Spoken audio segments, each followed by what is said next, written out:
Boa noite a todos. Tá dando para ouvir? Tá tranquilo? Tá, ótimo. Bom, então eu vou falar sobre complexos e projeção, tá? E eu queria começar antes falando uma coisinha que eu sei que a gente é educado a ficar em silêncio em sala de aula e não falar e ser bem passivo e receber o conhecimento, mas quem quiser falar, quem tiver dúvida durante a palestra, por favor, fale, porque o objetivo é que vocês saiam daqui entendendo que diabos é complexo e projeção, tá bom? Então vamos lá. Como é que vai ser a aula então? Primeiro eu vou falar de complexos, tá? Vou falar como foi a descoberta dos complexos, sobre a definição dos complexos, a atuação nos complexos e a formação deles. Depois vou falar sobre projeção, a definição do conceito, o mecanismo e o que eu estou chamando aqui de teoria ampla da projeção, tá? Ontem vocês tiveram um enfoque muito biográfico e um enfoque muito técnico dentro da psicologia. E eu gosto muito de fazer uma reflexão com a clínica. Então eu vou trazer exemplos e tentar deixar claro como é que isso acontece dentro do contexto clínico, tá? Então vamos lá. A descoberta dos complexos. Ontem vocês descobriram que o Jung trabalhou no Burgosio, ou não sei como é que fala direito isso aqui, e lá ele fazia um experimento de associação de palavras. Como é que funciona esse experimento? Você pega um sujeito, coloca ele na sua frente, apresenta 100 palavras e estímulos para ele, dizendo para ele responder o mais rápido possível com a primeira coisa que vier na cabeça dele, tá? Então eu coloco a palavra pai, e a pessoa fala autoridade. E eu faço medições desse tempo de resposta, da reação da pessoa e também se ela repete a palavra que eu estou falando ou não. Esse daqui, esse instrumento aqui, ele se chama psicogalvanômetro. Ele mede a eletricidade estática da pele. Hoje em dia a gente conhece ele como detector de mentiras, tá? E ele foi usado posteriormente pelo Jung. Não quando ele descobriu o conceito de complexos, né? Mas depois. E o Jung percebeu o seguinte, que quando a palavra estímulo toca um complexo, ela provoca um atraso, uma perturbação ou uma reação emocional no sujeito. Então, quando eu falo pai e aquilo bate no complexo, demora para a pessoa responder, ou ela fala, ela muda a expressão facial dela, ou muda o magnetismo da pele dela.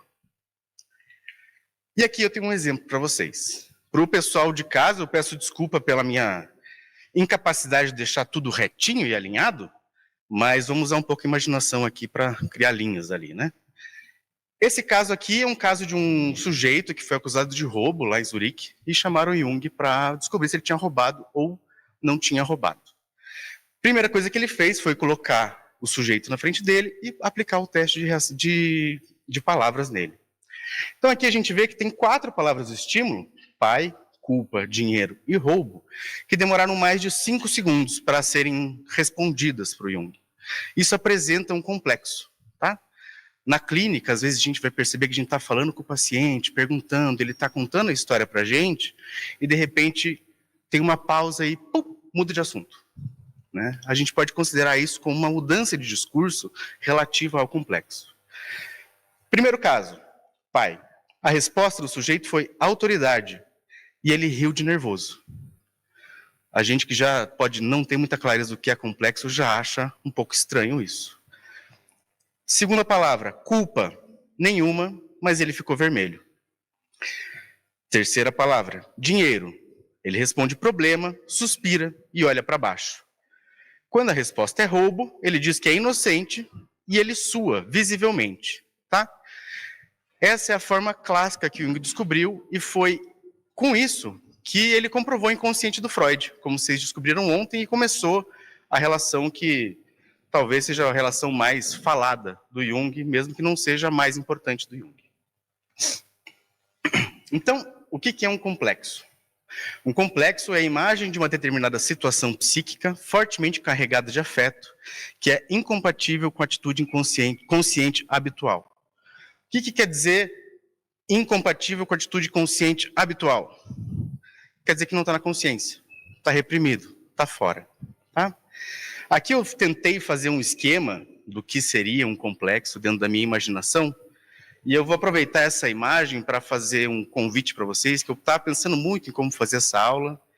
Eu estava fazendo uma aula muito acadêmica, e ontem eu percebi que eu queria convidar vocês a aprender da forma que eu aprendo, quando eu estudo, quando eu leio. E eu tenho uma tendência de transformar tudo aquilo que eu leio em uma imagem na minha cabeça. E ampliando essa imagem e construindo todo um enredo em volta dessa imagem.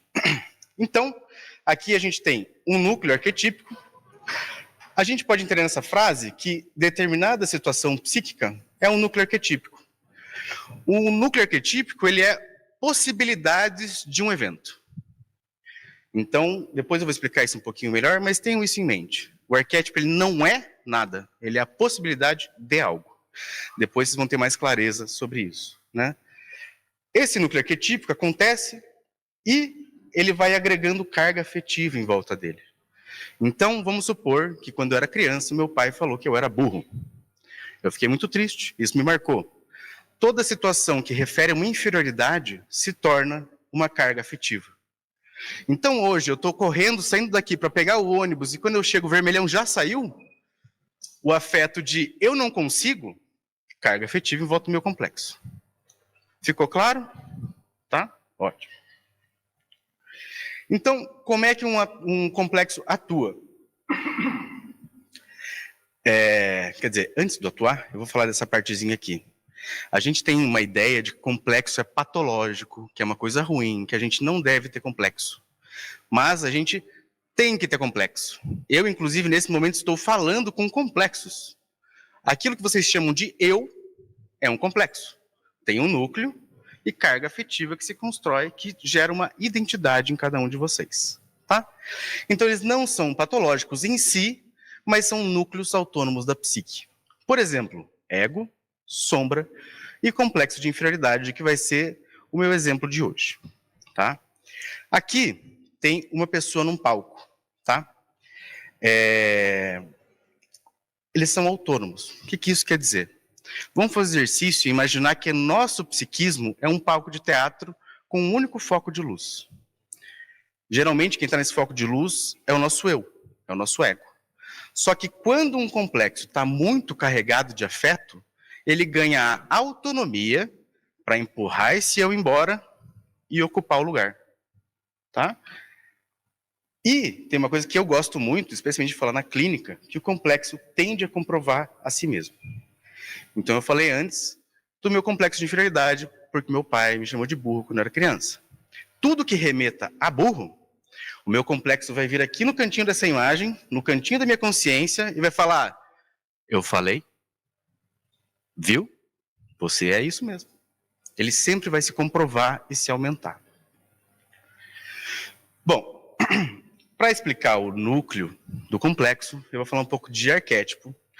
E para exemplificar isso, eu escolhi falar sobre uma praça. E eu queria que vocês pensassem o que é uma praça. A praça ela é um conceito. E ela existe várias formas diferentes de praça, mas nenhuma é a praça. São uma praça, aquela praça. Né? Então, aqui eu peguei definições do dicionário para exemplificar. Então, um lugar largo, espaçoso, ordinariamente rodeado de edifícios. É uma povoação fortificada. É um lugar público, coberto ou ar livre, onde se compram mercadorias postas à venda. Difícil achar uma praça que tenha tudo isso, né? Não tem uma praça que seja tudo isso. Assim como a gente não vai encontrar um arquétipo na clínica. A gente vai encontrar imagens de um arquétipo, imagens arquetípicas, né? Algumas que ainda não são concretas, outras que já são concretas, mas nunca uma igual a outra.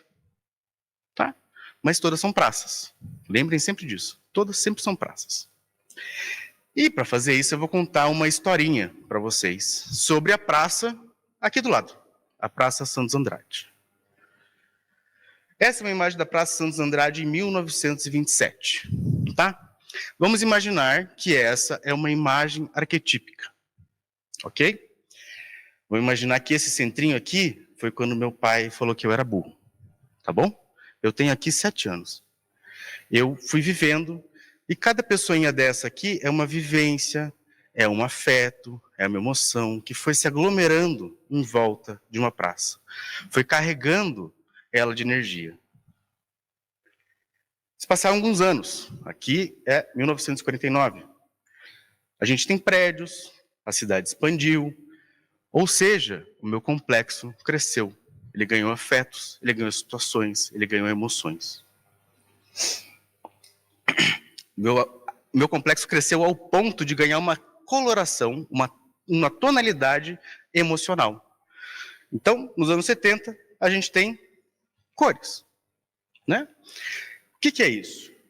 Quando eu perco o ônibus e esse afeto bate justamente no meu complexo, a minha reação é ficar puto da vida. É a coloração emocional, é o meu sentimento. E aí a gente chega em hoje, né? Que não é bem hoje, obviamente, mas é hoje, né?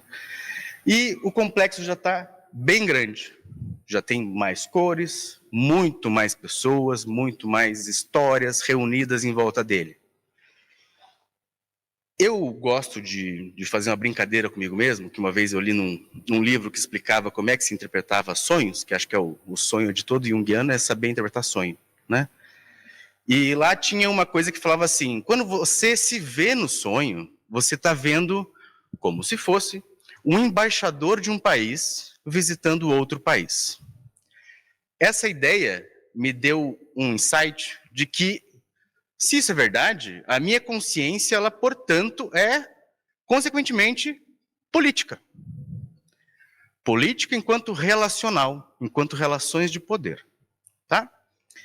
Como tem muita gente aqui e o meu psiquismo ele está estabelecido em cima de uma relação política, eu preciso de um prefeito, de alguém que vá levar a mensagem desse complexo, levar a mensagem desses afetos para onde eu preciso, onde é necessário que ela esteja, tá? Quando surge um prefeito, o complexo se torna autônomo. Ele consegue agir por si próprio, ele consegue se relacionar por si próprio. Ok. Deixa eu voltar. Complexo. Alguma dúvida? Alguma questão? Quem está aqui, quem está em casa? Tudo tranquilo? Tem certeza? Não tem volta. Tá bom. Vou seguir adiante. Alguma coisa aí, Nurcírio? Não? Beleza. Se eu estiver falando rápido, vocês me avisem, tá?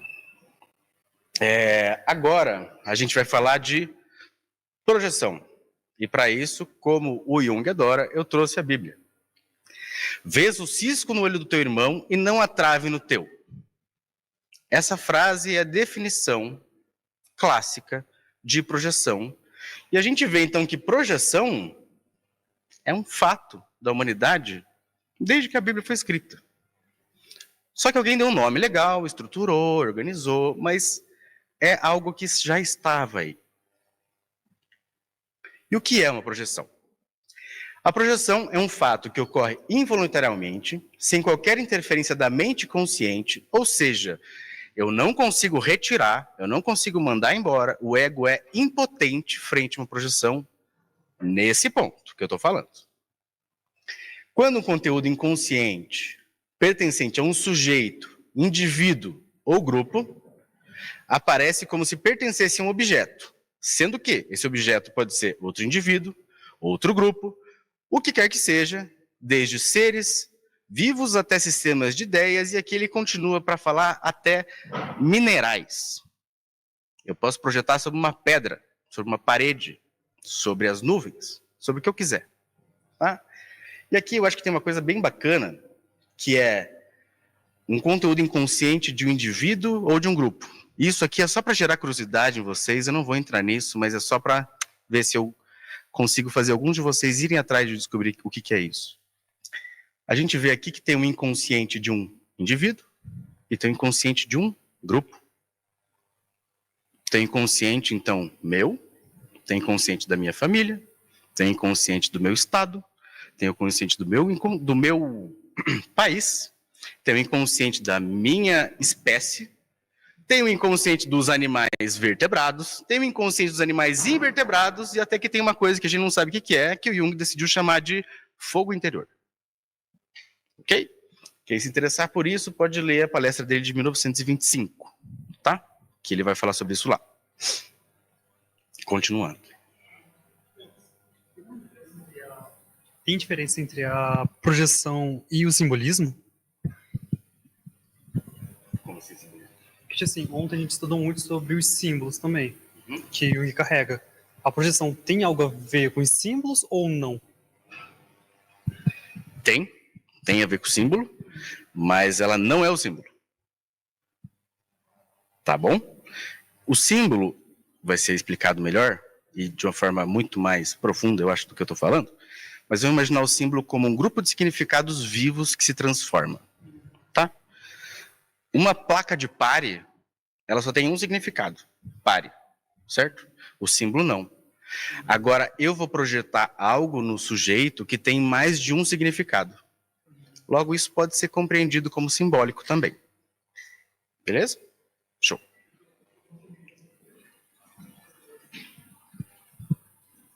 A pergunta é como é a projeção no mineral? Vamos lá, então. Eu gosto desse tipo de pergunta. Vamos lá. O que é projeção no mineral? Vamos imaginar que eu estou 5.000 anos atrás, tá? Não estou hoje. Não tem construção, não tem água, não tem eletricidade, não tem nada. De repente eu estou andando por uma pradaria e cai uma pedra do céu. E ela cai pertinho de mim, explode, sai fogo, me assusta, eu saio correndo. Quando eu volto, eu falo, deve ser um Deus esse trem aqui, né? Deve ser alguma coisa que algum Deus mandou para mim.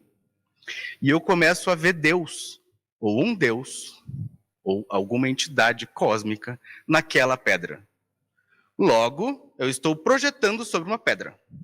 Fez sentido? Fez? Show. Continuemos. Perdão. Dá para me ouvir? Tá.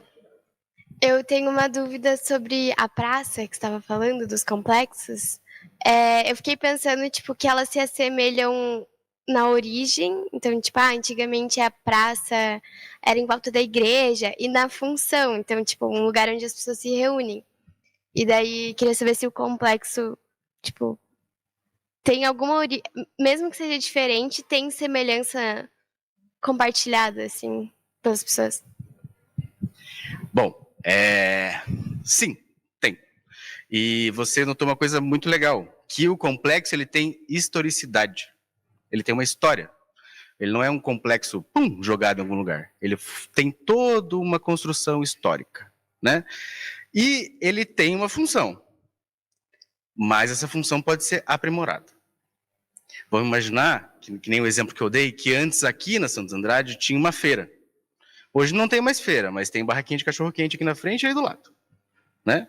Hoje tem ponto de ônibus, antes não tinha. Hoje tem bar, antes não tinha. Hoje tem teatro. Ele vai ganhando funções.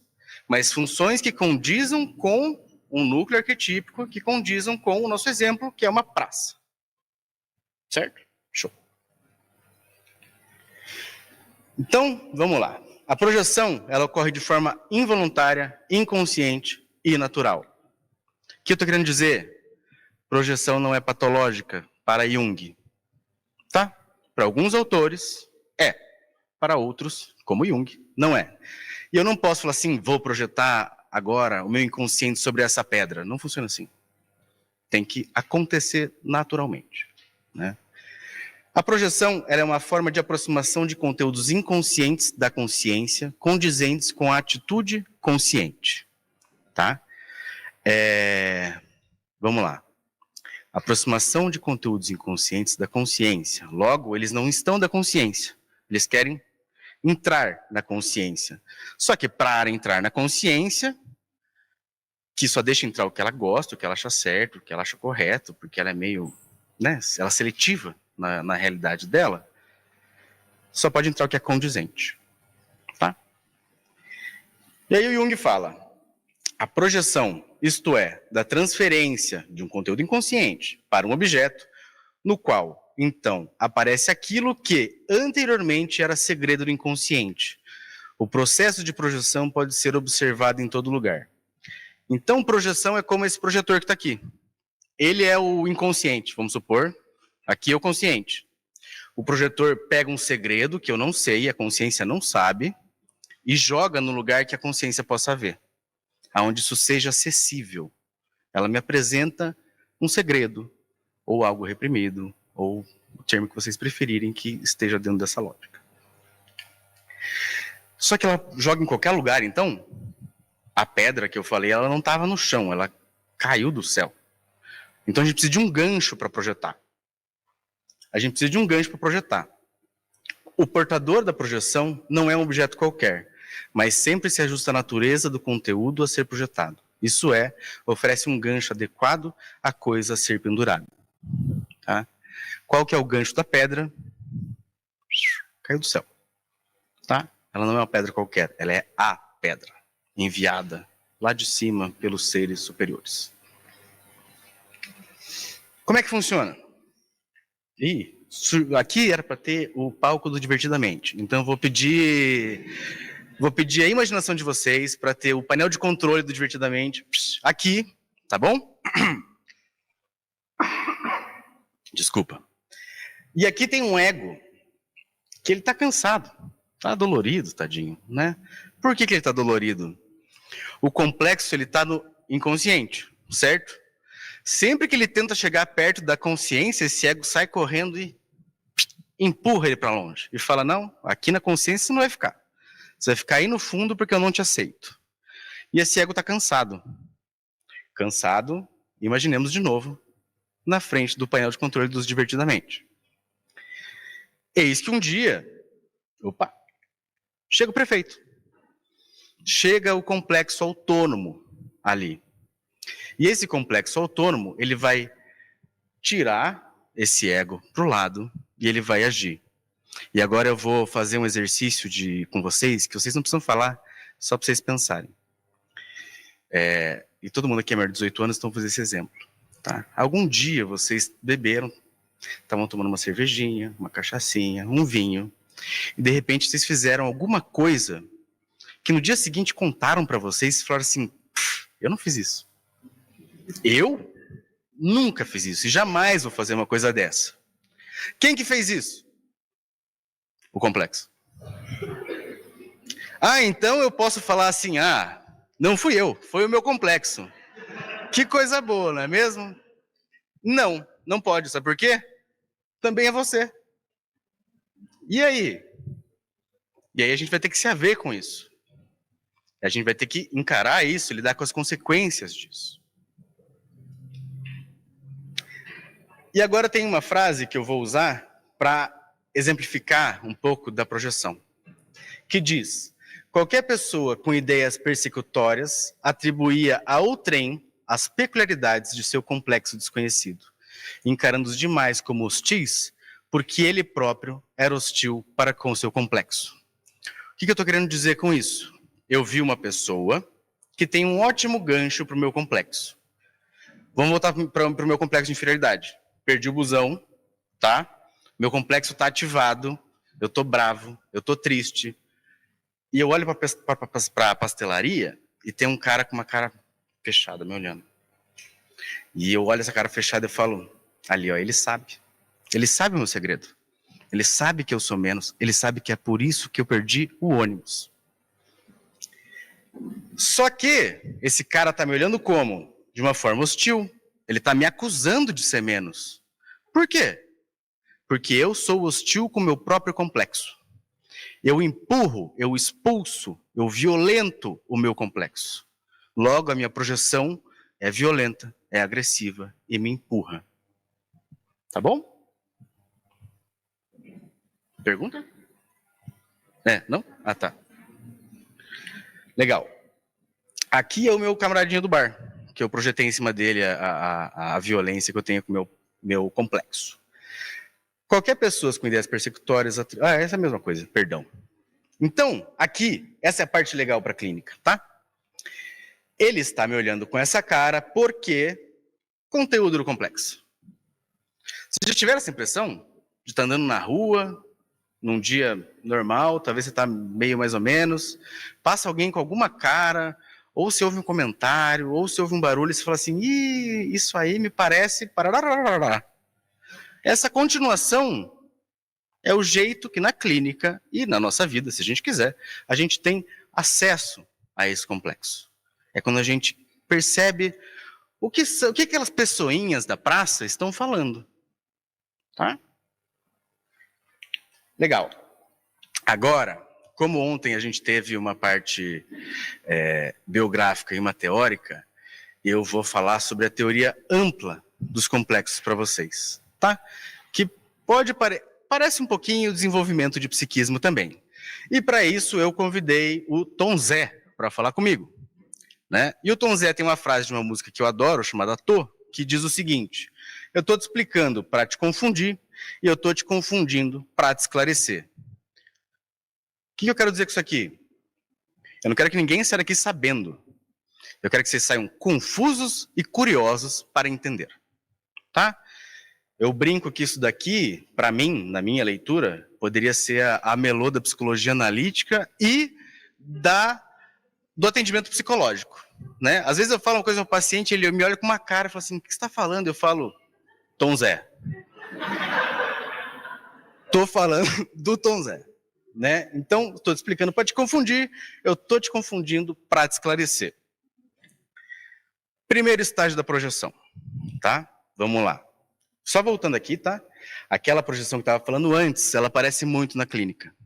Essa projeção que eu estou falando aqui, ela é uma estrutura de desenvolvimento do psiquismo, tá? Eu estou falando de história. Lembra que para contar da pedra eu voltei 5.000 anos? É isso que eu estou falando, tá? Vamos lá. Primeiro estágio, total equivalência entre o mundo de dentro e o mundo de fora. Nada foi lançado fora da psique, mas simplesmente encontrado fora. Esse é o que o Roberto Gambini fala nesse livro aqui, que é o Espelho Índio, que ele faz um estudo muito legal sobre as cartas dos jesuítas sobre os indígenas. E ele vai falar o quê? Que os jesuítas projetavam a sombra deles nos indígenas, tá? Então, tudo aquilo que os jesuítas não queriam reconhecer neles, eles viam os indígenas e falavam assim, ah, tá neles ali, ó. Isso é tudo deles, eu não tenho nada disso, eu sou santo. Eles que são errados, né? Agora, eu acho que isso aqui é meio difícil de entender, e eu tenho, que nem eu falei para vocês, a mania de transformar tudo em imagem, né? E eu fiz uma imagem, tá? A gente vai chamar isso daqui de inconsciente. Ah, Pedro, mas qual? Inconsciente, todos. Tá? Todos. Não tem divisão, é todo mundo junto.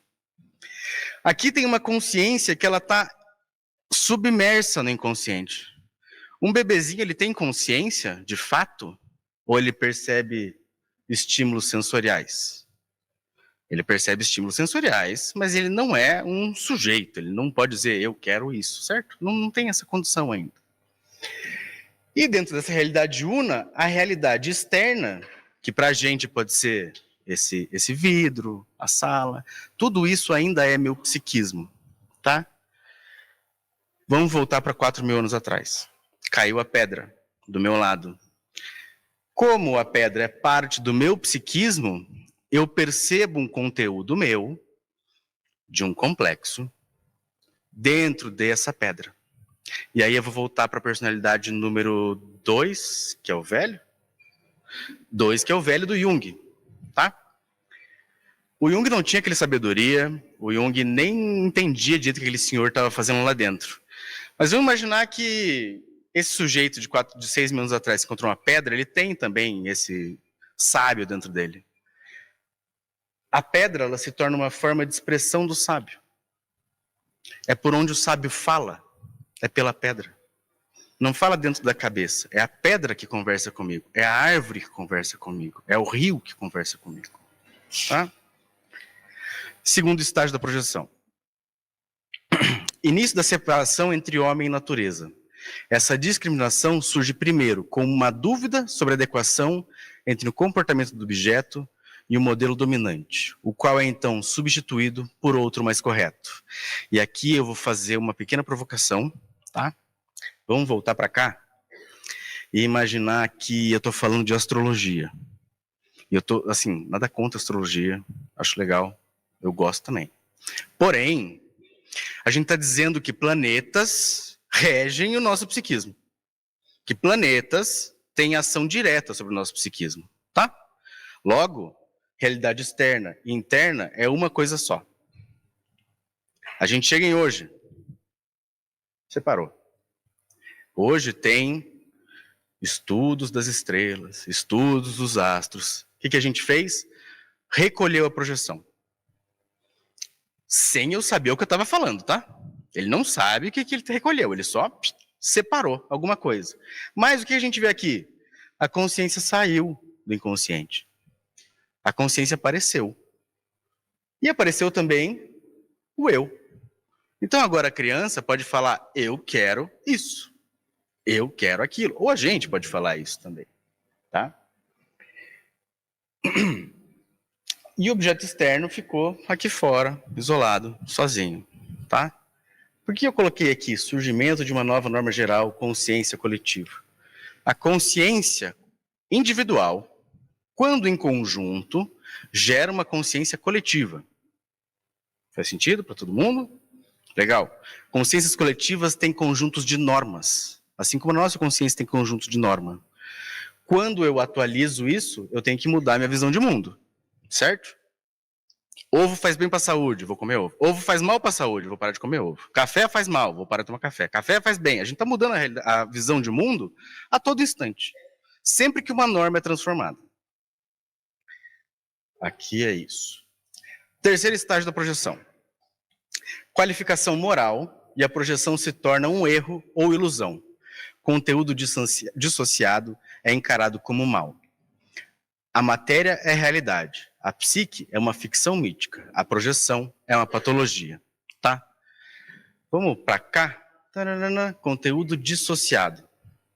Conteúdo dissociado da consciência.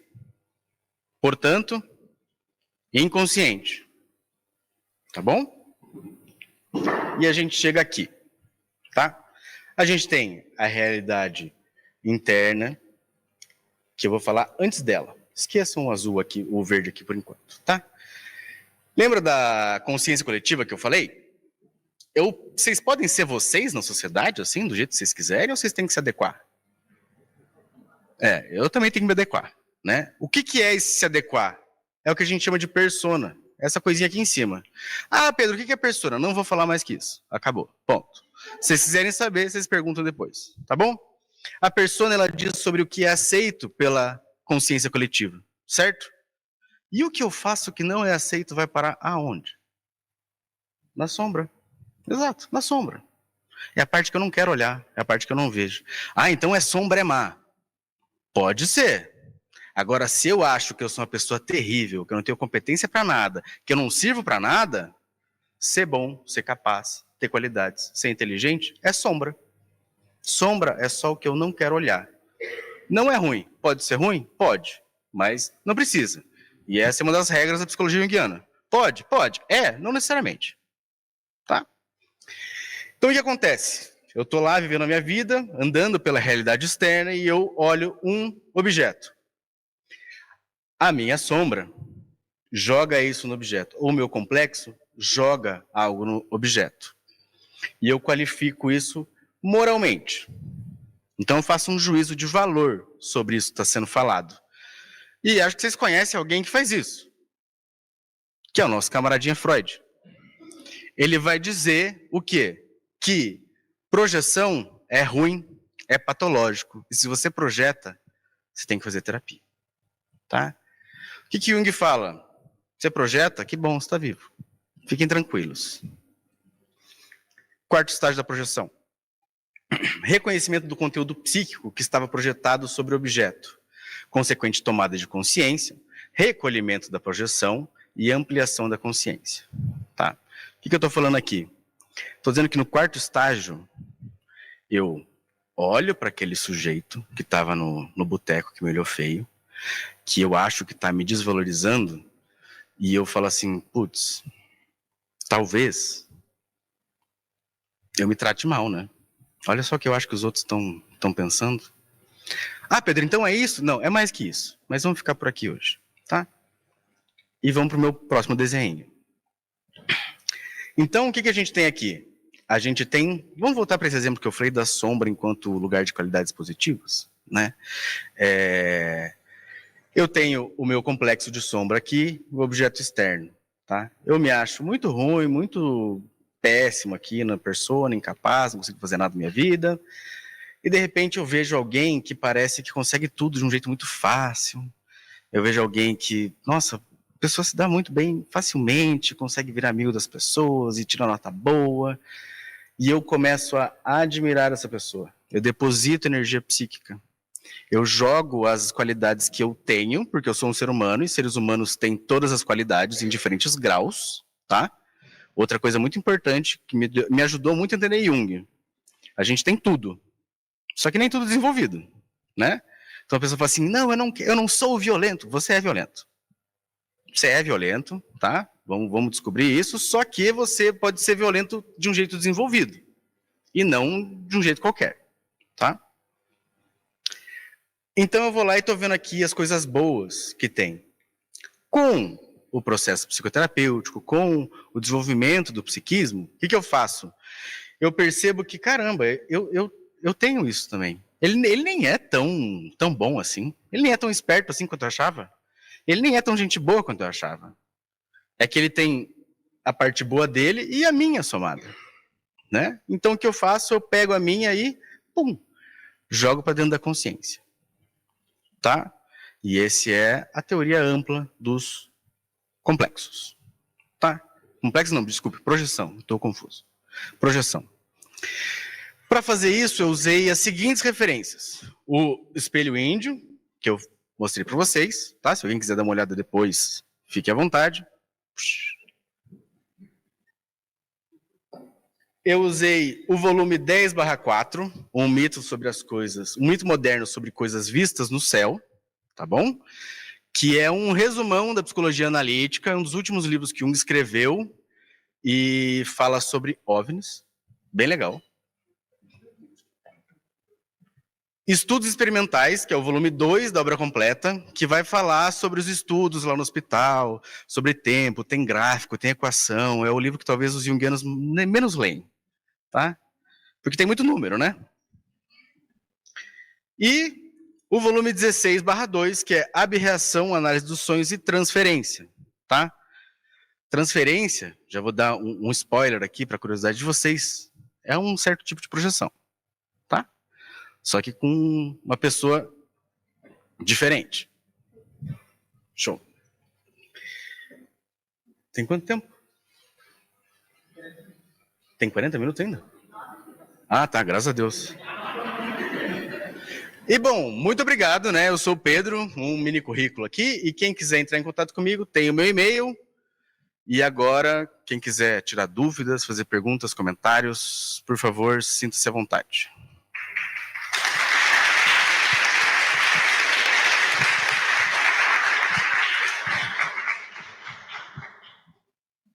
Alguém? Alguém? Manda bala. Introdutório, Carlos. Introdutório. Tá. Só um pouquinho, então. Eu fui solicitado fazer uma introdução de complexo cultural aqui. Vou fazer. Espero que eu tenha que organizar essa ideia aqui. Vamos voltar para a praça, tá? A praça não é mais algo em mim. A praça é um conceito coletivo, certo? Paraná, terra de gente que trabalha. Não é isso mesmo que a gente ouve? Não é? É isso que a gente ouve, certo? Esse é o que o Paraná diz que ele é, né? Uma terra de gente que trabalha. Logo, o que não se pode fazer no Paraná? Vadiar. Vadiar é proibido no Paraná. Então, o que o Paraná faz? O estado do Paraná faz? Joga o vadiar para o inconsciente. Eu sou paranaense, eu não sou vadio, eu trabalho. E surto depois, mas eu trabalho, né? Isso vai gerando um complexo coletivo visto que a coletividade é uma soma de psiques individuais. Ele vai gerando um complexo coletivo, tá? E aí, lembra que eu falei que a consciência ela tem uma certa dinâmica política dentro dela, com prefeitos e bababá e bababó? Vai pra internet isso aqui, né? Vai. Não, então vamos mudar. Vamos imaginar que tem um grupo de paranaenses andando pela rua, tá? E a gente foi ensinado que nós somos de um estado que trabalha. E tem uma pessoa dormindo na Praça Santos Andrade.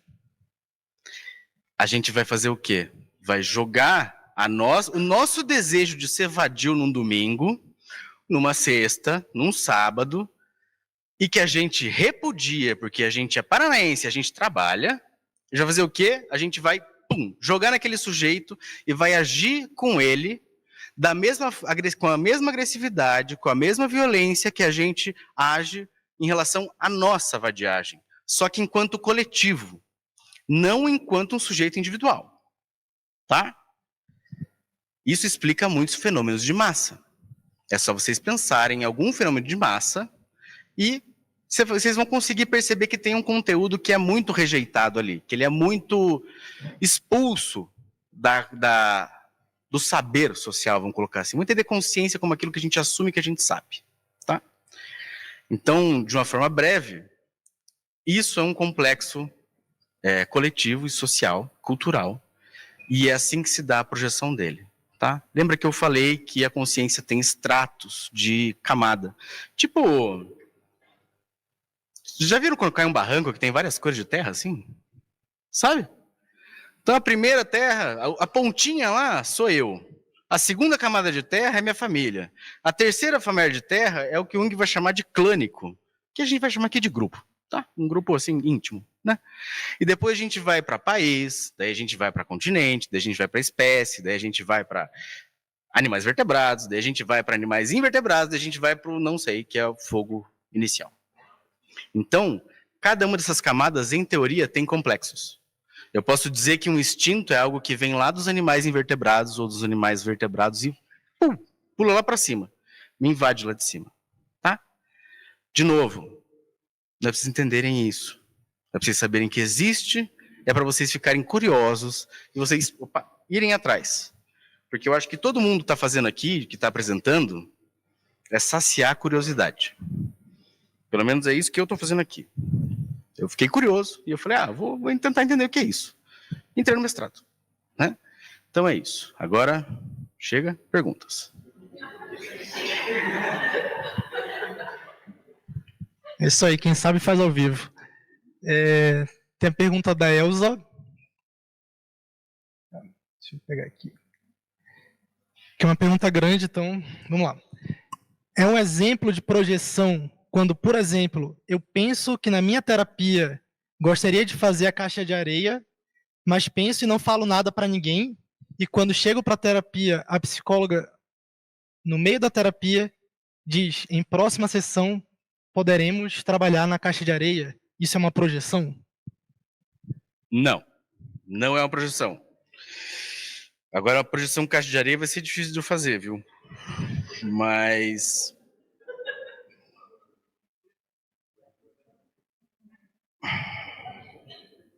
vamos imaginar o seguinte, eu vou me esforçar. Vamos imaginar que você quer muito fazer caixa de areia, e vamos imaginar que... é que você quer fazer isso, né? Dificulta o meu exemplo. É muito ruim ficar só com não? Como é que é o nome dela? Elza, é muito ruim ficar só com não hoje? Elza. É muito ruim o não hoje. Me manda um e-mail, eu tento. Eu juro que eu tento.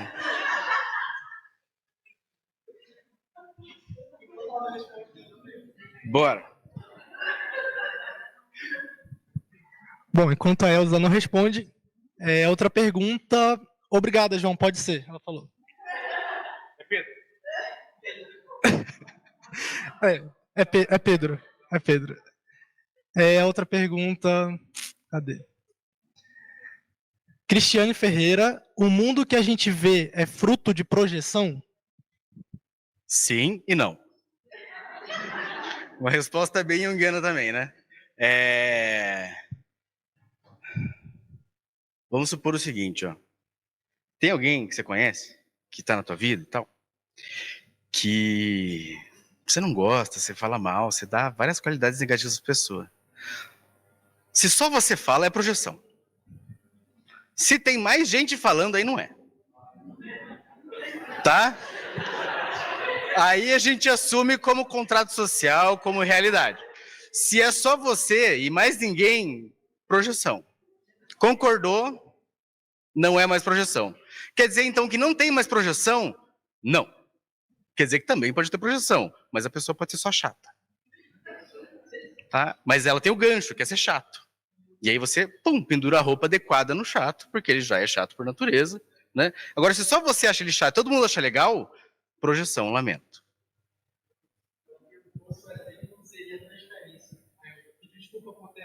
Imagina. Não também. A transferência, ela seria quando você pega um afeto seu, tá? Um conteúdo seu, e você deposita no terapeuta. Esse conteúdo, ele não é um desejo, tá? Ele... Não é, né? Não é um desejo.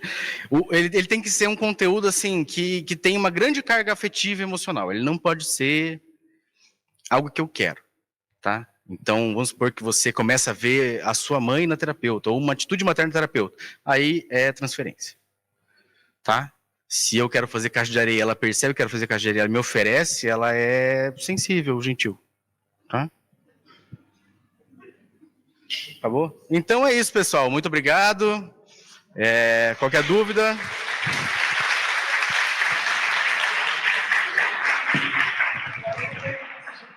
Meu Deus.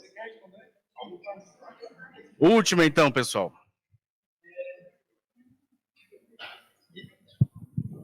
Lila Livros perguntou: projeção seria a minha ideia, visão sobre algo?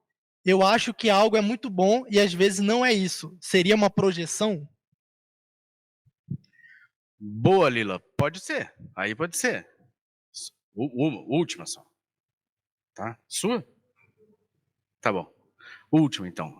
Sim, pode ser. Tá? Você pode projetar qualidades positivas em algo e perceber que não é tão bom. Tipo, se apaixonar, né? A gente se apaixona, aquela pessoa maravilhosa, que coisa mais linda e tudo mais. E com o tempo, a roupa que está pendurada vai desgastando, vai furando, vai caindo. E sobra o que na nossa frente? Sobra um sujeito. Que é bem mais sem graça que uma projeção, porque ele não tem essa carga emocional. Ele é só uma pessoa, que nem a gente. Né? Então, sim, pode ser uma projeção isso. Agora eu vou para a última pergunta lá, e daí acabou a pergunta.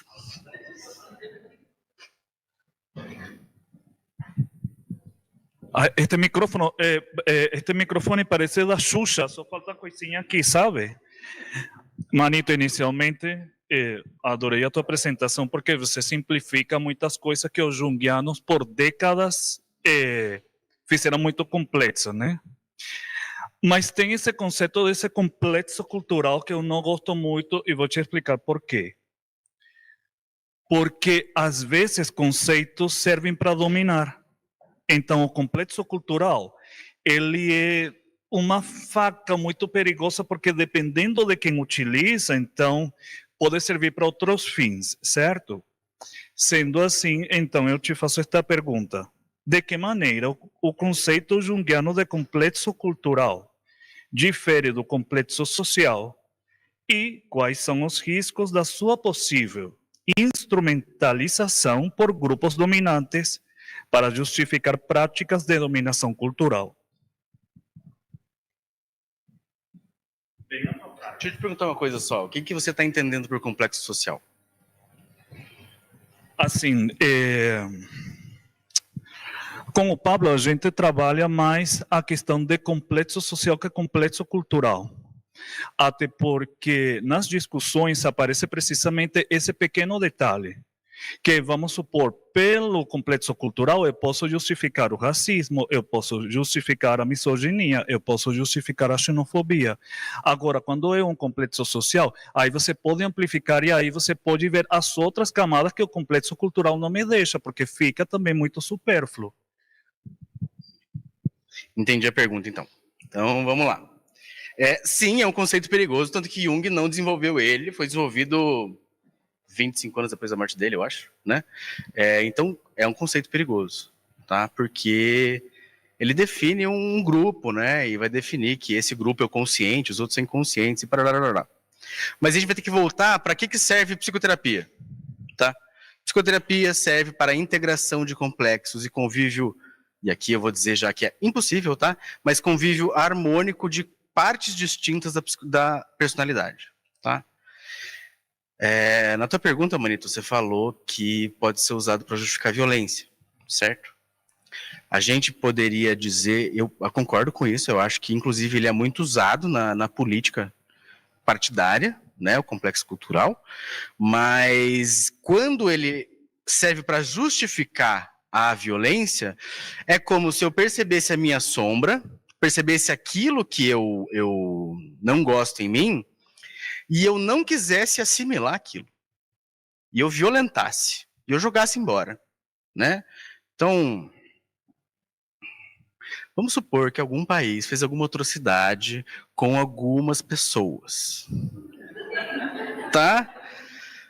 Algum país, algumas pessoas. Qual país? Vocês escolhem quais pessoas, vocês escolhem, tá? Essas pessoas representam um conteúdo sombrio, ou seja, um complexo cultural daquela sociedade. Então eu projeto nelas, agrido elas, e eu falo, eu agrido elas porque elas são isso, mas eu sou aquilo.